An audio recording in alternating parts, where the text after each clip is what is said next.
রাত পোহালে তারাপীঠে কৌশিকী অমাবস্যা। লক্ষাধিক ভক্ত সাধু সন্ন্যাসীদের সমাগম হওয়ার সম্ভাবনা এই দিন। ইতিমধ্যে নিরাপত্তা জোরদার করা হয়েছে। মন্দির চত্বর ও আশেপাশে বসানো হয়েছে সিসিটিভি। মোতায়েন অতিরিক্ত 200 জন নিরাপত্তা কর্মী। শুক্রবার ভোর 4টে দেবীকে মঙ্গল আরতির পর গর্ভগৃহ খোলা হবে এবং শুরু হবে কৌশিকী পুজো। সন্ধ্যায় দেবীকে রাজবেশে সাজানো হবে। হোটেল অ্যাসোসিয়েশনের পক্ষ থেকে স্পষ্ট নির্দেশ দেওয়া হয়েছে, কেউ অতিরিক্ত ভাড়া নিতে পারবে না। অভিযোগ পেলে ব্যবস্থা নেওয়া হবে। প্রশাসন, পুলিশ ও মন্দির কর্তৃপক্ষ মিলেই চেষ্টা করছে যাতে কোনো রকম অসুবিধা ছাড়াই ভক্তরা দেবী দর্শন করতে পারেন। Bureau report, news 24 Bangla live. Kaushiki Amavasya একটা বিশেষ তিথি। 12টা অমাবস্যার মধ্যে এই তিথিতে কথিত আছে সাধক বামদেব মায়ের দর্শন পেয়েছিলেন।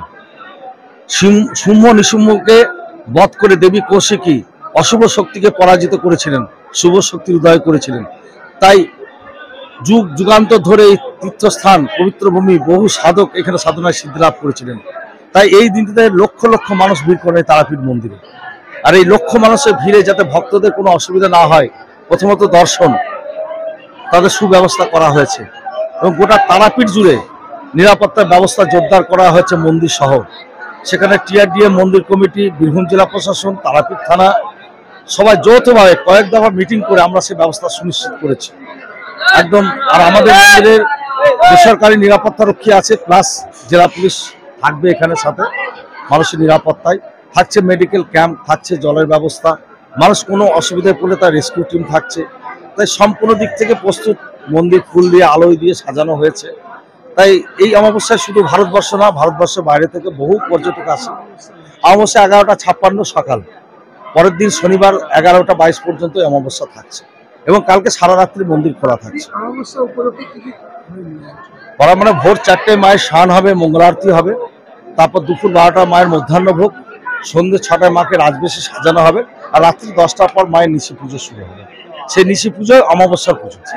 তবে হ্যাঁ, আমাদের সেখানে যেটা মিটিং হয়েছিল সেখানে আমরা সবাই ছিলাম, মন্দির কমিটি, টিআরডি, জেলা পুলিশ, তারাপীঠ থানা সব ছিল সেখানে। কিন্তু প্রতিটি হোটেলকে অ্যালার্ট করা হয়েছে যে অতিরিক্ত ভাড়া কেউ নেবেন না, যাতে পর্যটকরা অসুবিধা না পড়েন।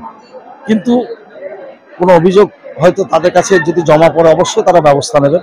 কারণ তারাপীঠকে সুন্দর রাখতে, তারাপীঠের ভাবমূর্তিকে আরো ভালো করতে এই পদক্ষেপগুলো তো আমাদেরকে নিতেই হবে। দর্শনার্থীদের জন্য তারাপীঠ মন্দির থেকে কি ব্যবস্থা তো ওই তো মেডিকেল ক্যাম্প থাকছে, মাথার উপর ছাউনি দেওয়া হয়েছে, জলের ব্যবস্থা থাকছে, প্রসাদের ব্যবস্থা থাকছে যেগুলো বিতরণ করা হবে। আর সর্বশেষ লাইন যেখানে পড়বে সেই মাথার ছাউনি দেওয়া হচ্ছে বৃষ্টির সময় যাতে না ভেসে। এবং মেডিকেল ক্যাম্পে স্বাস্থ্য পরীক্ষার সাথে সাথে মাকে যাতে ভালো করে পুজো দেখতে থাকে, যা যা দরকার সম্পূর্ণ ব্যবস্থা নেওয়া হচ্ছে।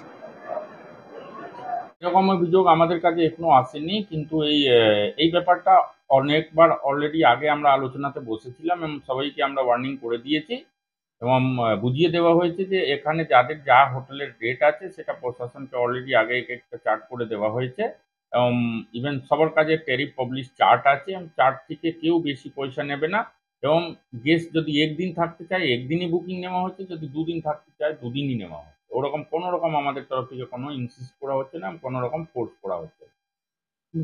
আমার নাম সুনীল গিরি, আমি তারাপীঠ হোটেল অ্যাসোসিয়েশনের প্রেসিডেন্ট।